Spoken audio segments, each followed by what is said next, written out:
If you go to the reactions para teacher. button, give me a thumbs up or a yes or some kind of reaction. Oh, I love it. So I can see your claps or your thumbs up. Awesome. So Herman, I'm going to count on you to let me know what's happening in the chat box since I can't see that. Okay. Okay, awesome. I see raised hands. I see thumbs ups. What else do you have? We have, yes. There's a question about asking regarding the option of breakout rooms available, but I don't know if you're gonna get to that point later. Yeah, we're going to use breakout rooms so you can see what it looks like as a participant and have a small group discussion. I believe as of today, the way Zoom is set up, it does not appear unless you go into settings and you toggle breakout rooms available. And so you have to fiddle with the settings on your particular account, but it should be available and it should be in the free version of Zoom to be able to use breakout rooms. All right. So how many of you are using Zoom to teach classes right now? Can you give me a yes or a raised hand? All right, I'm seeing a lot of raised hands.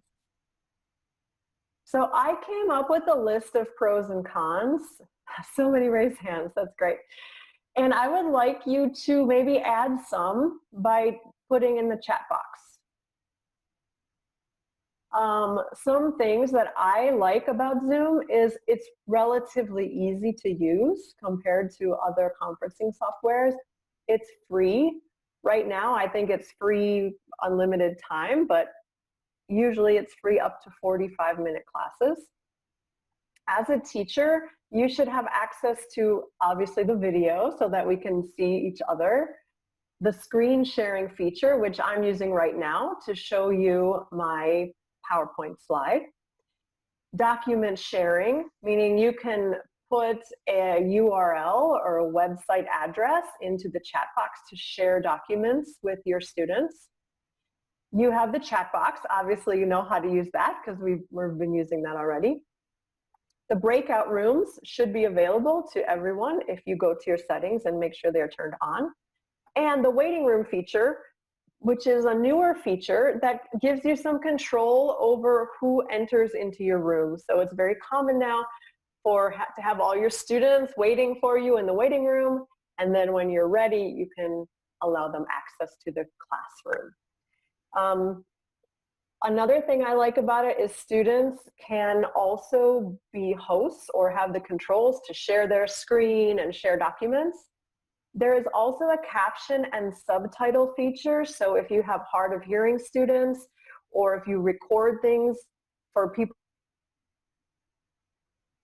to watch later, you can add the subtitle feature, which is really nice. And also you can record your class in case somebody is not able to be there and they'll need to catch up. You can record it for them later. Some of the negative things about it are there are some security challenges. As we know, the company is working on it, but it's something that's come up recently. As I mentioned before, it changes a lot right now. Almost every day it seems to be a new structure of how it's working, but it still works. One thing that I don't like is that you cannot see all of your students at the same time when you're sharing your screen, or if you have over 100 people, you can't ever see all of your students at the same time. And obviously the most important thing I think that's different is it's not the same as being face-to-face. Of course it's not.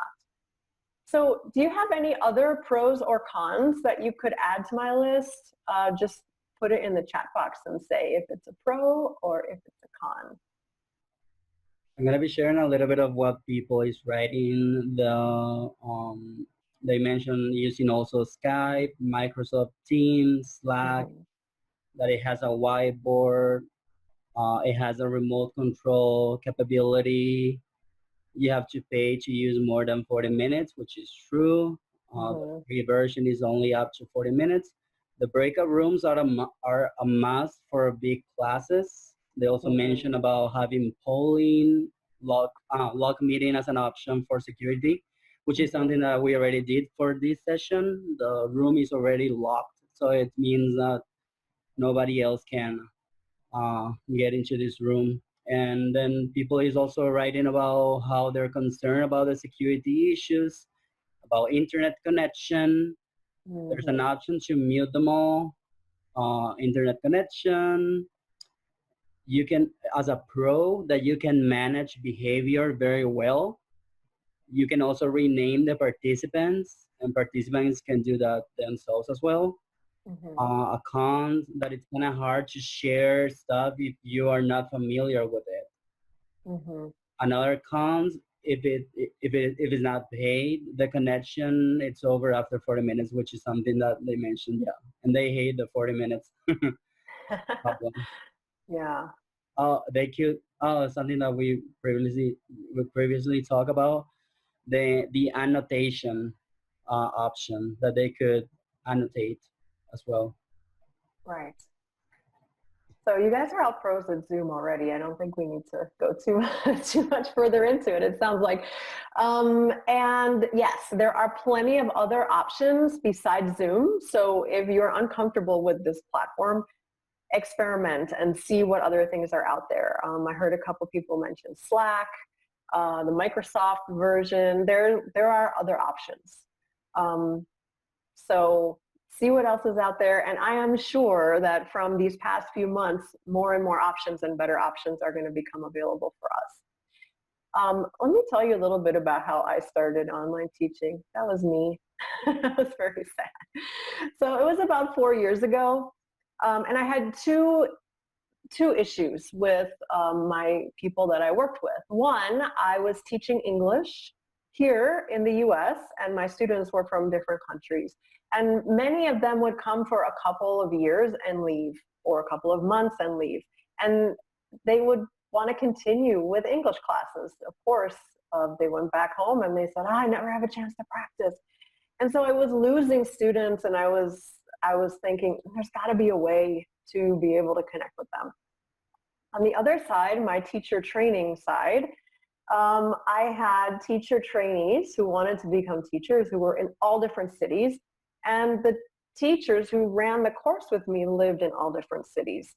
And so I had these two reasons for wanting to teach online, but I kind of had a bad attitude about it. Like, I really didn't think it was going to work. I didn't like the idea of it. And I just didn't think it was going to be the same. I was worried about the technology, but what I wanted to chat with you all today is that teaching online is not only about learning technology. Obviously, you've all learned a lot about Zoom in the last few months and all the other technology out there for online teaching. And today, what I wanted to focus on a little bit more were the other sides that are not technology. So things like self-awareness and management, growth mindset, and social awareness, and how those apply to an online environment. So starting with the first one, and I'll go back to my story in just a minute. Starting with the first one, self-awareness and management, and these terms I took from the emotional intelligence school of thought and the idea of that. So what is it? It's the ability to perceive your own emotions and a chance to define your values as you move into a new situation. So as I said, I kind of didn't want to teach online, and I realized I've got to get over this problem, right? I cannot be this person who's afraid to move into new things. So the first thing that I managed to do was identify what my fears were with moving into an online environment. And so here's a whole list of things that I realized I was feeling about it. Like, this is not a good option. I will be bad at it. I'm not going to be good in an online environment. I'm not going to like it. It's not going to be the same. And I can't create good relationships with my students this way. I also discovered that I had some values about teaching, about what it meant for me to be a teacher. And I was afraid those were not going to be able to happen in an online environment. So the first one that I noticed was super important to me was that students need the community. They need connection with each other and with me.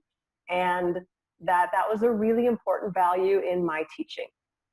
And then another whole list of things. So I really felt as a language teacher that students need a chance to communicate with each other, not just me talking to them, that they needed a chance to explore language and also things, life, to be creative and to work together. And I was afraid that I could not do these things in an online environment. So basically, I reframed it by thinking about it like this. I was thinking, okay, even though I have a doubt, even though I doubt that I can create good relationships with my students online, for example, I will find a way. So just to believe that there is a way out there, and I'm going to find it. I will find a way to give them a chance to build community together. And so that was the beginning of me being okay with teaching online. I had done it before, but I didn't like it, and I wasn't open to it, put it that way. So I want to give you guys a chance to talk about this. You're all in a different place. Some of you have not taught online yet, but need to. Some of you maybe now are like me, like, don't like it, don't want to do it. And some of you have already gone full steam ahead and you've created courses and you've been teaching online for the last few months. So Herman, if you don't mind, I would like to use the breakout rooms. Sure. And maybe if we can put people in groups of 3 or 4. Okay. And so what I would like you to do is introduce yourself, because this is going to be random. So you may meet new people in your breakout room. And so introduce yourself and just take about 5 minutes. We're not going to take a long time. To first identify, do you have any emotions or fears about teaching online that might be holding you back from being a good online teacher? And then the second side, what are the values and priorities in your teaching that are non-negotiable for you? These are the things that you must bring to the online environment, okay? When you move into your breakout rooms, you're not going to be able to see my screen.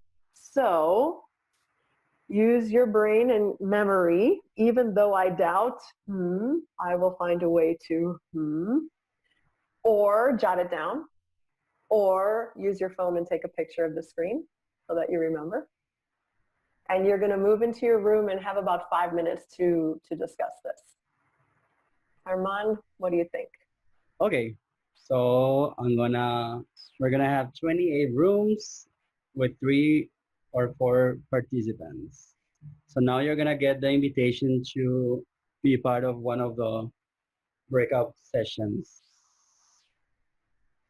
It should be in your screen right now. And all you need to do is click join. The thing about this option is that you need to be more flexible as well. Let's say if you're originally were planning to do this in a one-on-one class for 10 minutes, now it's gonna take longer because of how long it takes for people to join and blah blah blah. Yeah, this is one of the challenges, I think, is the pacing of an online class, especially the first time. If you're working with students who are doing this for the first time, it takes time for everybody to understand how to do it, where they're going, all those things. So Hermana actually was trying to get in on my other computer so I could have the chat, and it said, meeting locked. Oh, so, good right. job. Let me let me open it for you. Okay, hang on. There you go. There you go.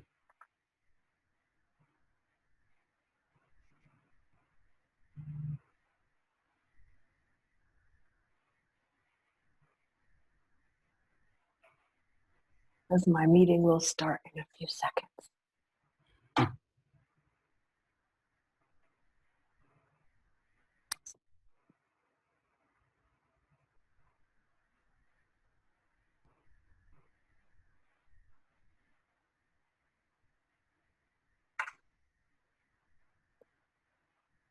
I think I'm in the waiting room. Here, I already.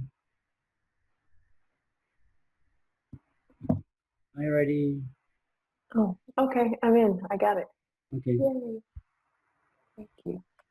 So as people are coming back, I'm going to ask you to maybe type some of the things that you chatted about into the chat box, or to unmute ourselves and talk about it if we dare. Okay, so great. So I'm seeing some of you typing in the chat box the things that you discussed, and I would love for you to share, if you don't mind, either one of your challenges or one of your teaching values that you are determined to take with you into the online environment. Also, you can maybe unmute yourself and Alma Orrego, raise her hand.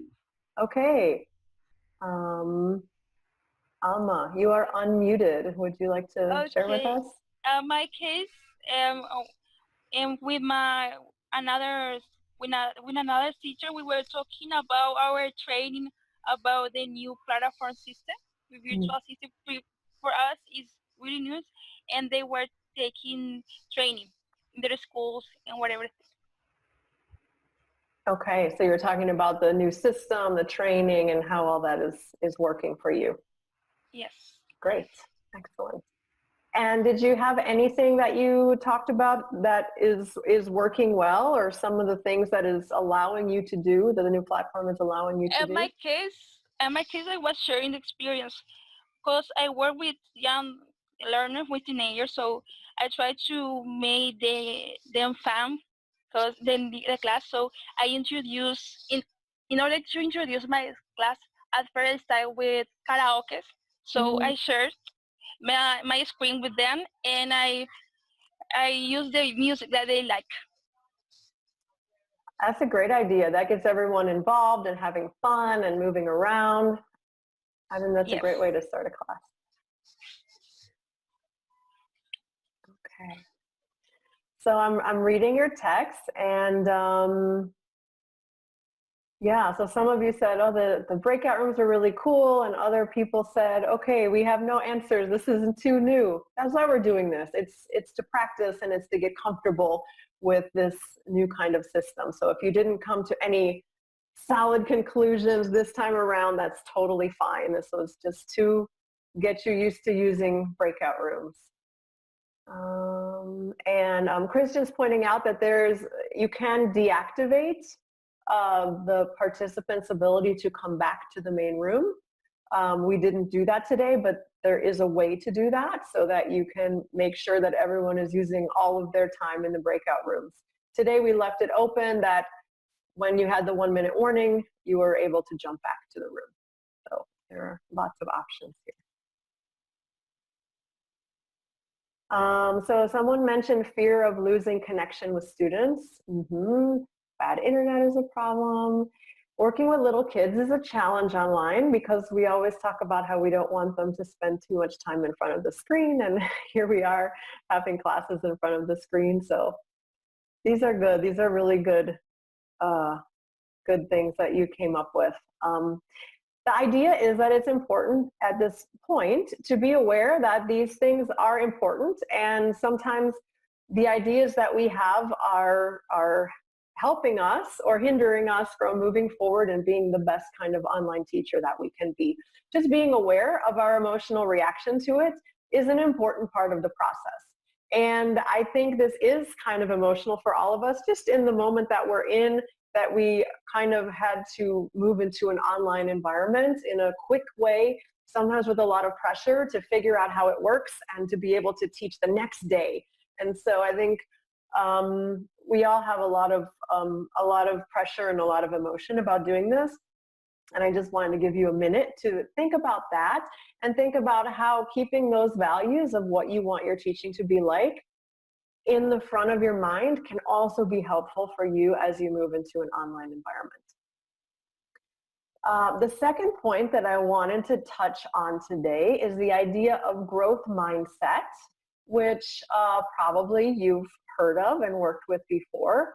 And just very briefly, the idea of growth mindset is that you can grow and you can change. We are not stuck in what we already know. We can learn new things. we can embrace new challenges, we can persist in the face of setbacks, we can see effort as mastery, we can learn from criticism and mistakes, we can find lessons in the success of others. And so we talk about teaching this in our classrooms with social and emotional learning, but today I just wanted to touch on it as something for us to think about as teachers. In a challenging moment, in a changing environment, quickly changing environment, how can we make sure that we are using growth mindset to have resilience and to be able to move forward when we get into these situations? For me, when I first moved online, there was a couple of things that it looked like for me. So first, I was honest with my students. I was teaching adults, so it was a little bit easier, but you can do it in different ways with different ages. So it looked like telling my students that they were my first class and getting us to work together as a team to make the online environment work. So just saying, guys, it's my first time doing this too, and be patient with me and I will be patient with you, and together we're gonna make this a really big success. So that was a little bit scary at first to have to say, okay, I know I'm the teacher, but we're gonna have to face this new challenge together. Second, asking for feedback a lot more often. So not just on the content of the class, not as an assessment, but asking about how it was delivered and maybe what other things they learned. So asking for feedback continuously as a new online teacher was really important for me. Another one was being willing to try and fail, because we are trying a lot of new technology, things we're not necessarily familiar with, and just being willing to say, we're going to try this today. It may or may not work. The internet may fail. It's okay. We're going to get through this together. And just being willing to not be comfortable all the time. Almost like starting your first year of teaching again, in a way. If you remember back to what that was like, thinking of so many things at the same time that were all new, it's kind of the same thing as we're using a new set of tools. The last one that I put in bold, because I wanted to expand on a little bit, is being willing to think in a new way about teaching. So every time you're putting a lesson together online, deciding, do I want to keep my same way of doing this? Is there a way that I can just keep exactly what I have and put it online? Is that the best way? Or can I look for a different way that will actually allow us to use some different technology tools? Or maybe there's an even better way I don't know about yet. So I did a lot of thinking, like, for example, I know that building community is the most important thing for me. I know I want students to work together. I don't know if there's a technology yet to allow them to have a conversation. What can I find? And just looking into it and researching and finding that someone else has already thought about this and I don't have to reinvent the wheel. So for me, this is what growth mindset looked like when I first was moving to online. So I want you to think about, what else can it look like? What other things are you doing to move through this, and remembering that we are in this together and we're moving forward. And now that I have a second monitor, I can see your chats over here. Yeah, feeling like a new teacher over again. It's a challenge. And being okay with being scared, being okay with knowing that it may not be perfect the first time.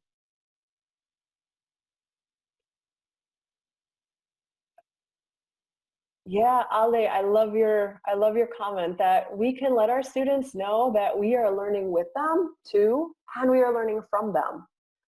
Especially in the online environment, we can't see things from their perspective technically and physically, and so we are learning from them while we are going along. It's a good time to remember that, right? Okay, talk about watching tutorials, learning about the platforms. There are so many cool things we can do.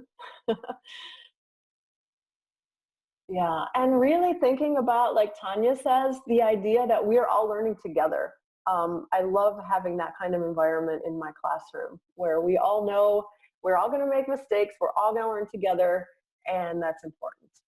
So my next question for you then is, what are we teaching our students when we do this? When we have this attitude that I may try and fail, we're going to be in this together. When we model this growth mindset, what do you think we are teaching our students? If you have specific examples, awesome.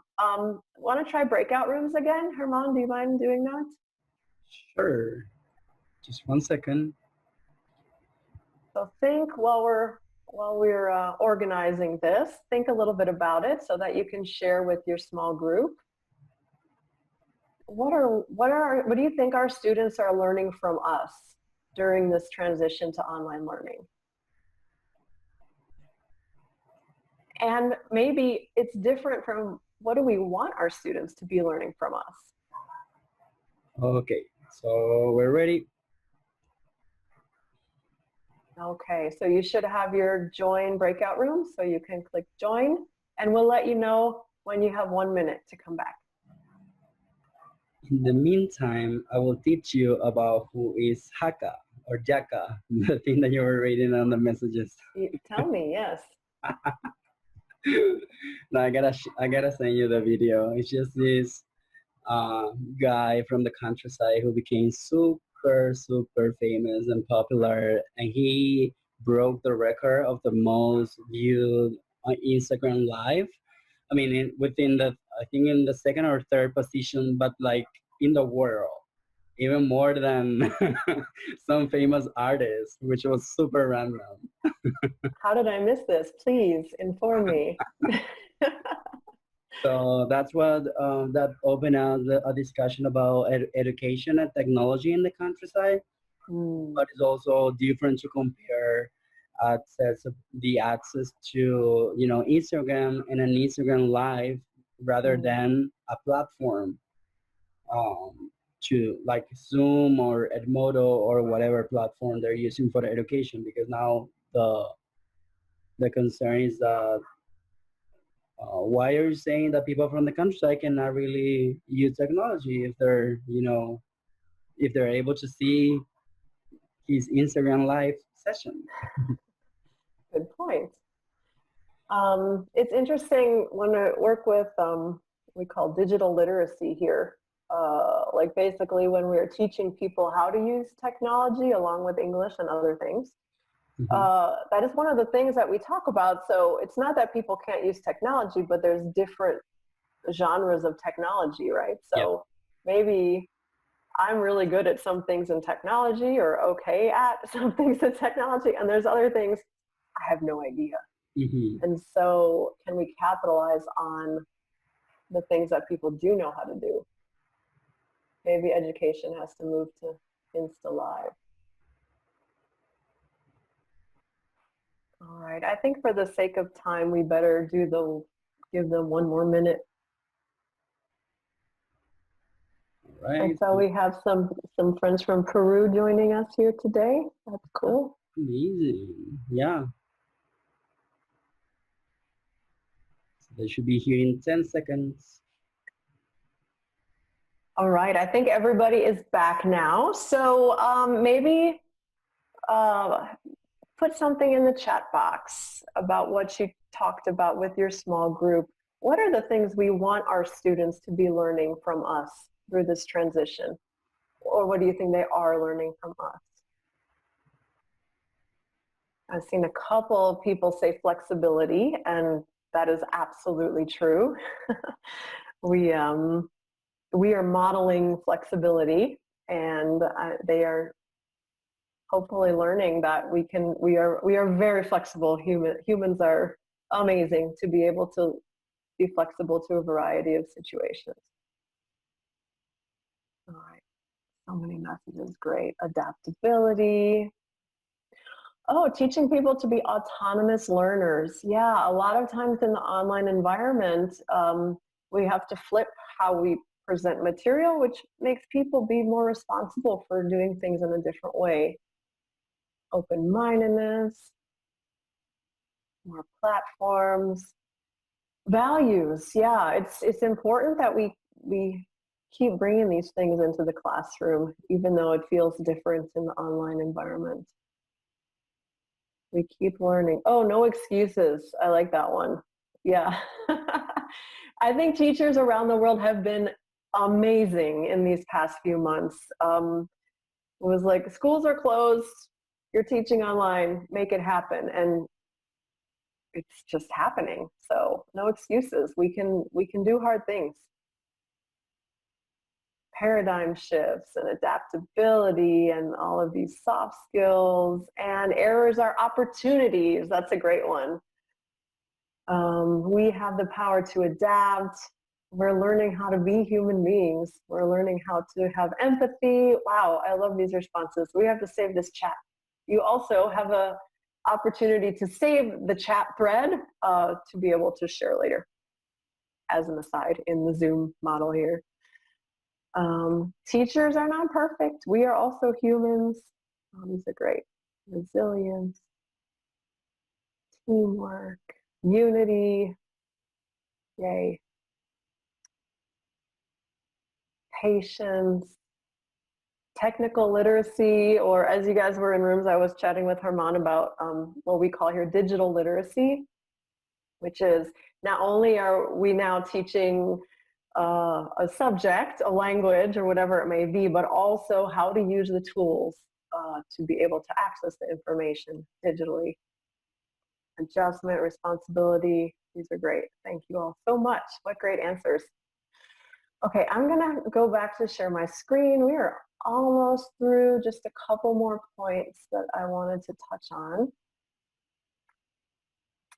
The last one of our 3 points today is social awareness. So in emotional intelligence, social awareness is considered the ability to accurately pick up on the emotions of other people and to understand what's really going on with them. And the key part, the important part of that is observing and listening. So observing and listening to other people helps you become better at social awareness. So this is a big challenge in online learning, and I've been reading a lot of interesting articles about why it's more difficult why we feel tired after teaching online or after a lot of Zoom meetings. Why do we feel more drained than if we were in a face-to-face situation? And I can share those thoughts. I can share that article with you guys in the link somewhere to share it with you. What do you think? Go ahead and put in the chat box. What do you think is challenging about the social and emotional aspect of teaching when you're online? What is challenging about connecting with your students?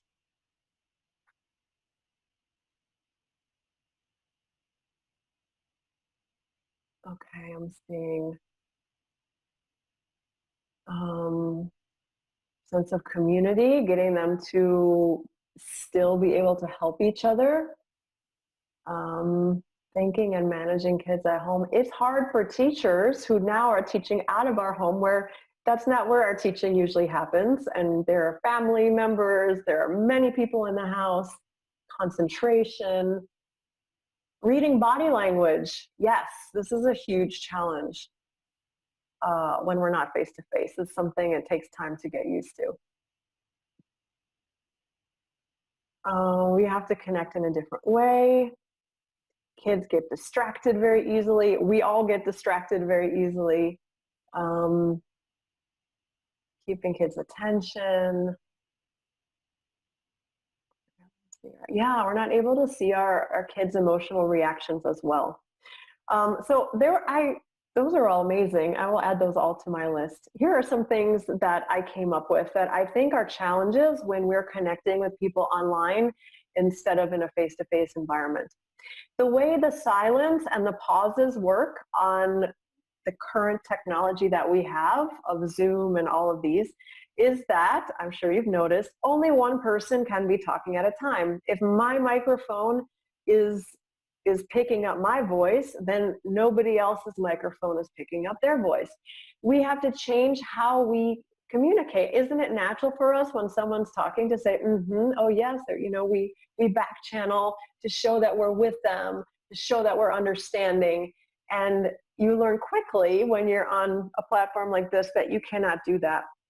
You have to be silent, and you have to show in other ways that you are paying attention, not by making the noises that we usually make, because the microphones don't pick them up.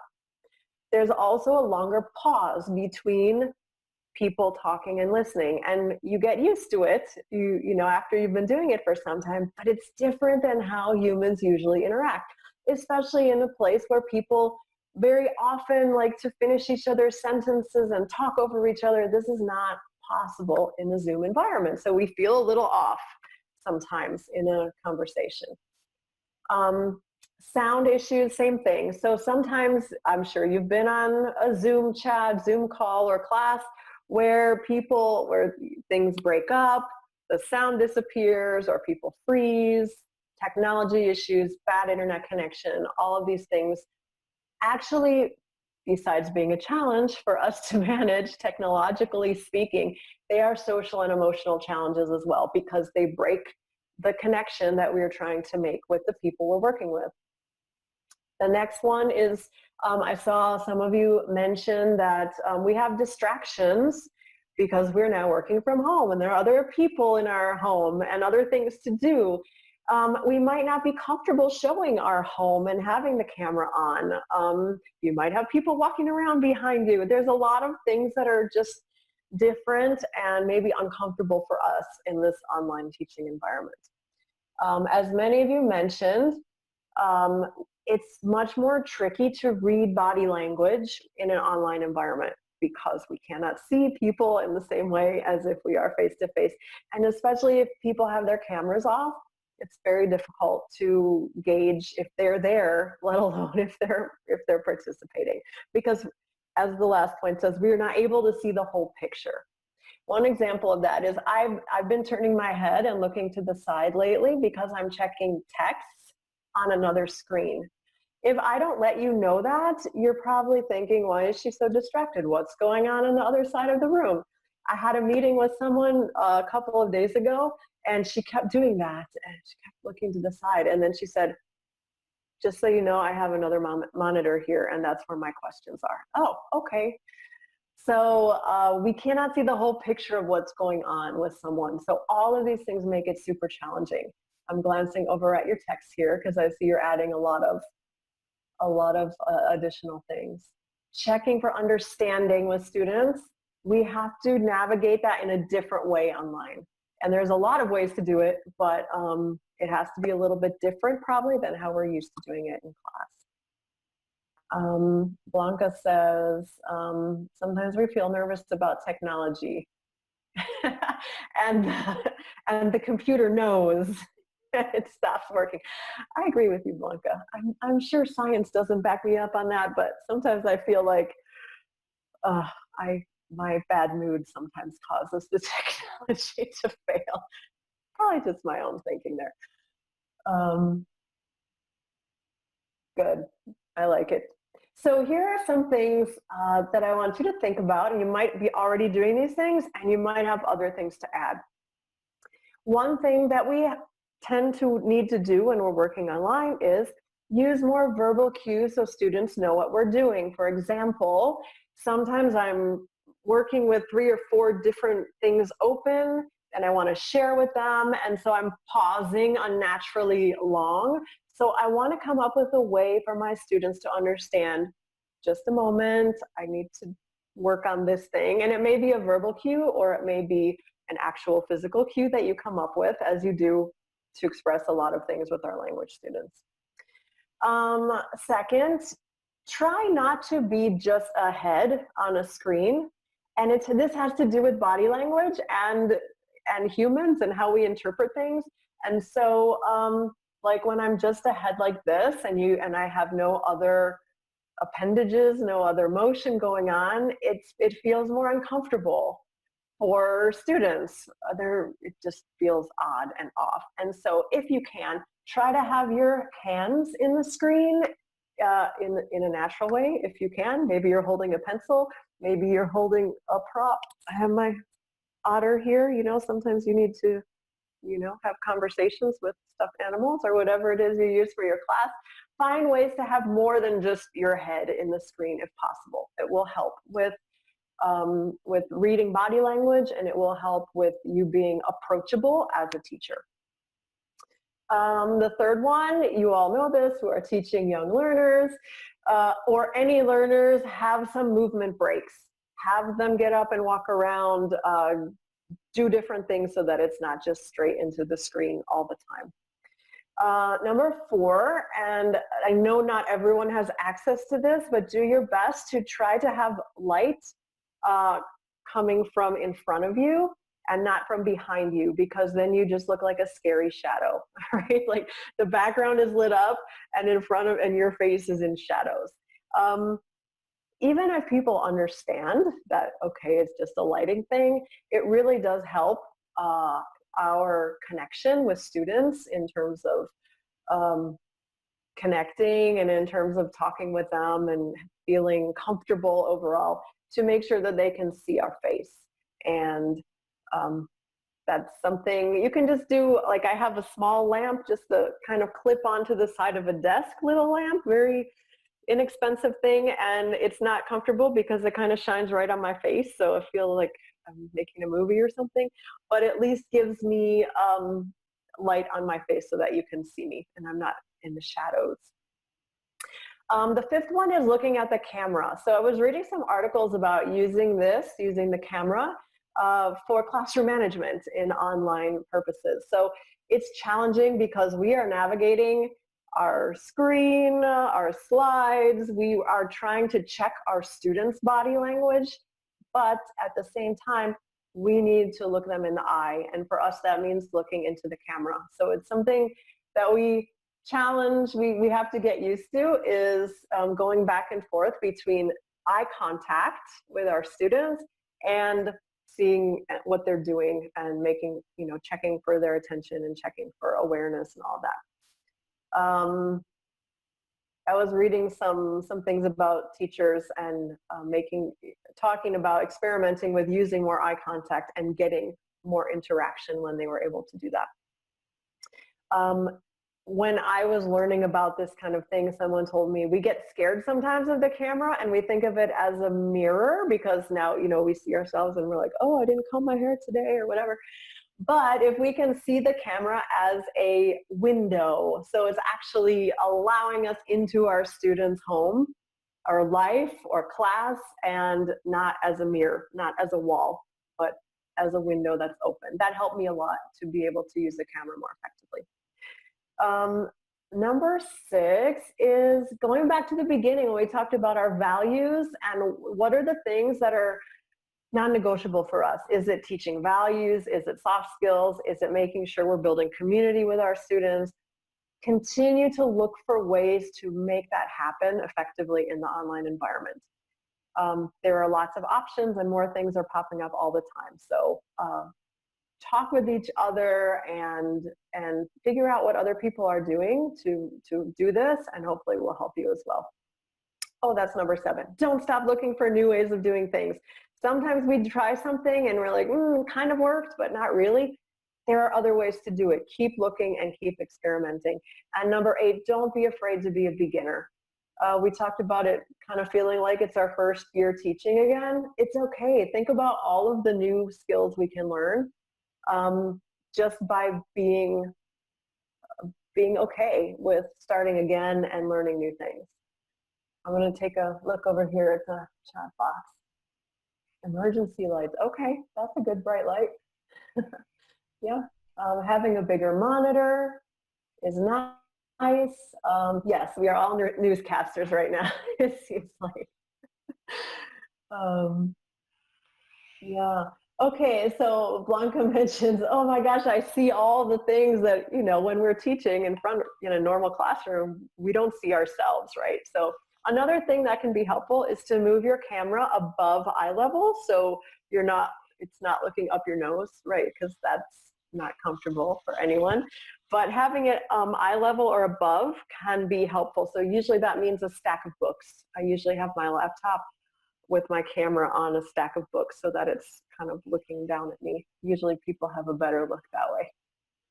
Great. Thank you so much for all your comments. I love it. Yes, we are the next generation of teachers. We're all auditioning right now. Great. Christian points out you can use virtual backgrounds as well. These are fun to experiment with as well. It's kind of a fun technique to use, and it can be a way to keep your students' attention as well by changing the backgrounds from class to class. That can be very helpful. And a great way to introduce the theme for your lesson as well. Okay, so just a quick recap. We are over time, so let me get to this. We just did a little bit about technology. You all seem to be very, very well versed at using Zoom already. Talk a little bit about the camera and the lighting. We practiced with breakout rooms a little bit. If you haven't used those yet, I hope that was interesting for you as a way to experiment. You also can put people into specific breakout rooms. So we did it today just randomly. So you ended up with different people that you may or may not have known. But if you want to group certain groups together, you can do that as well. We're practicing, I'm sharing my screen so you can see how that works as well. A couple other things. And then on the teaching side or the soft skills side, we talked about self-awareness and being okay with not being okay with things, with the emotions and the fears that are coming up in this new environment. We talked about thinking about what our values are that we want to take with us into the online environment. Second was growth mindset. What does that look like for me in my classroom environment? And what do I want my students to learn by me modeling this? Sometimes when I think about it that way, when I think about on the day that I'm not doing so well with technology, like what are my students learning from this? They're learning that it's frustrating and hard. How can I teach them that it's okay that we can be in this together? The last one was social awareness. So how do I change my interactions when I'm teaching online? How can I do that in the most effective way? We have other webinars coming up, and I want to say this before we get into asking any questions or talking. First, next week, you're going to be with Danielle, who is going to talk with us all about teaching different age levels and have some activities to share with us that can be used for different age groups. And the week after that, Rachel will be with us, and she's going to share with you some different platforms, not just Zoom, but some of the other classroom learning management software that teachers are using now, and specifically focus on how we evaluate and assess students in those environments. So I hope you'll be with us for that. Does anybody have any questions or last comments that they would like to add before we wrap up? Just for your information, I just shared a link that you need to copy and paste in your browsers. It's going to be super useful for us if you can please complete that super short and quick survey, just to know about your comments and how we can keep improving these type of activities. So I just put it in the chat if you can take a look at it. And also before you leave, we would like to take like a group picture. If you can put on your cameras the ones that, and if you feel and you want to, no pressure.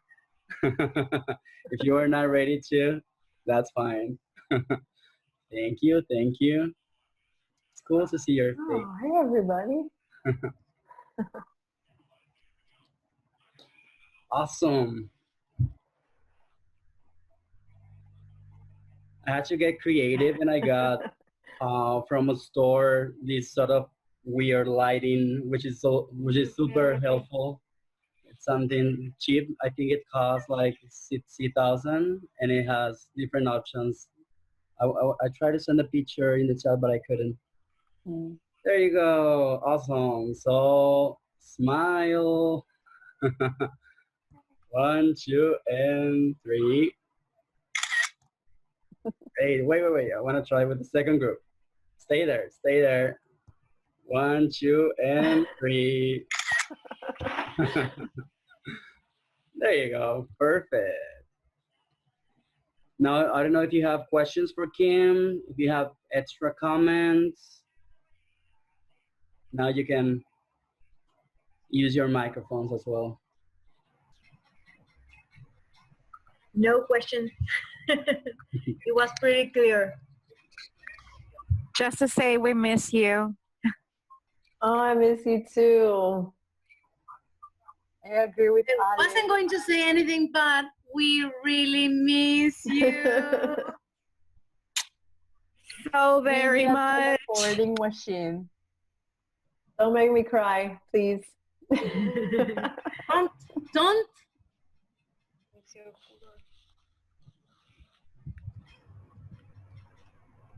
Well, I hope this Thank was you, very Kim. helpful to you. Oh, Rachel, I see your puppy. Oh. Thank you so much for being here today. We'll be back next week, so I hope to see you all again next week. And bring your questions and comments, and good luck moving forward in this brave new world of online teaching. Also, like I said, I've been seeing a lot of really cool articles, and a lot of you are posting great articles. I'm going to start reposting them onto the English Language Fellow Paraguay page. I haven't been doing that. So if you are not following that page on Facebook, I'll start reposting online teaching articles on there. So Cynthia, Tanya, I always see you guys have really cool articles that I read in the middle of the night when I wake up about online teaching. So that'll be a great place. Send me stuff if you find it, because we're all in this together and we're all learning as we go. Bye, everybody. Thank you.